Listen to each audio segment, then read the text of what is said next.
Welcome back everyone, Angry Grandpa with another video, episode 13 this time, of tanks I would like to see in the game in the near future. We have an interesting tank, it's playable in other games, it's a premium in other games, it's been developed, it has two weapons, two big guns. Now this year it comes with an interesting tank, the VT-12 tank. This is the VT-12 tank. Now before we get into details, firstly thanks to all the new subscribers, 50 new commanders. And secondly, if you will enjoy or you already like the video, comment helps the algorithm, and subscribe if you haven't done it already. Now we have some tanks in this game with double barrels. Some are SPAGs, and in Modern Warfare they are armored fighting vehicles, AAVs, and some are tank destroyers. We have also in the game a tank that is very similar to the tank we present today. Firstly, being a tank destroyer without a turret and playing with it, it's gonna be challenging, but it also comes with pluses such as, let's say, camouflages, faster rate to fire depending on the main gun caliber, mobility depending on the weight, and armor depending on the designation. So tank destroyers since World War II tend to carry big weapons but with a price. It's either mobility or armor, and sometimes are both, sometimes it's just one.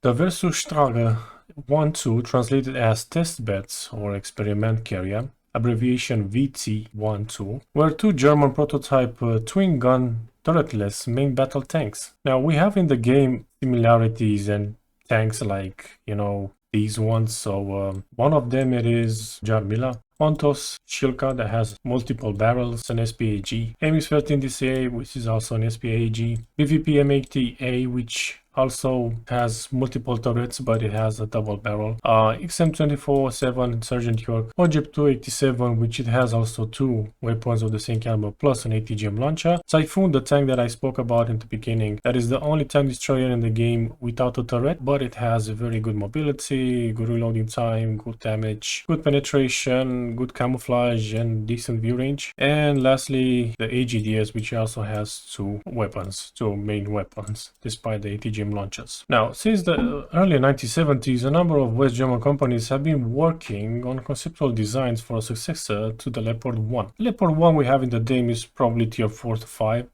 This project had the name Kampfpanzer 3, KPZ 3. The KPZ 3 project was temporarily a British-German joint project until the UK withdrew because they wanted a turreted tank. Germans had already developed the Leopard 2 and therefore they didn't see the need for another conventional tank. One of the companies involved was Mack, developing the VT-11 and VT-12. The test program ended proving that a twin-gun turretless tank could be created with enough technical effort but had drawbacks in both practical and tactical use. The problem of using a double barrel is the aiming and distance to targets. Secondly, they are not meant for first and second lines, therefore are tanks made for long distance firing such as camper or a sniper. So try, to play wisely in this sort of tanks, even in other games. Also, aiming with two barrels can be tricky because you will have independent aiming mechanism in the game. So another thing will be, if possible, to fire with both guns simultaneously, and that can bring problems as being spotted by enemy lines. I don't know if it can be done in real life, but I believe that some sort of unique ability just for this tank can be made so that the tank can have and probably use the ability 5 times in a match, let's say with a 60-second cooldown.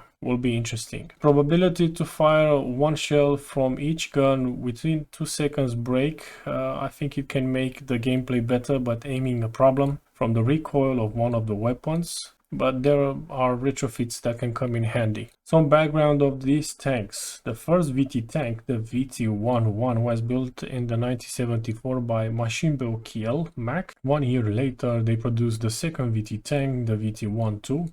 For further tasting of the mobility and the concept of the tank, two main guns, 5 battlefield test beds, were designed and built in 1975 and 1976 with better engine as the MTU MB803 BA500 or RA500. Plus the VT-12 had hydropneumatic suspension and a maximum speed of 70 km an hour at a weight of 43 tons. The chassis of the tank was based on the shortened chassis of the cancelled MBT-70 tank, which we have as a tier 6 premium. All the VT tanks followed in some extent the traditional designs of German Jagdpanzers, like post-war cannon Jagdpanzer. And if you see on the image, there is a resemblance of the armor where it's being cut in half and mounted to guns. Now, why was this tank invented and why was he made and for what? Firstly, it is to reach a higher weapon efficiency through short reaction times, higher hit probability and a higher kill probability by using twin guns in a casemate structure. Secondly, to be more mobile by using a stronger engine on a new suspension while saving weight through the absence of a turret. Thirdly, to have a higher level of survivability by reducing the crew's compartment using heavy frontal armor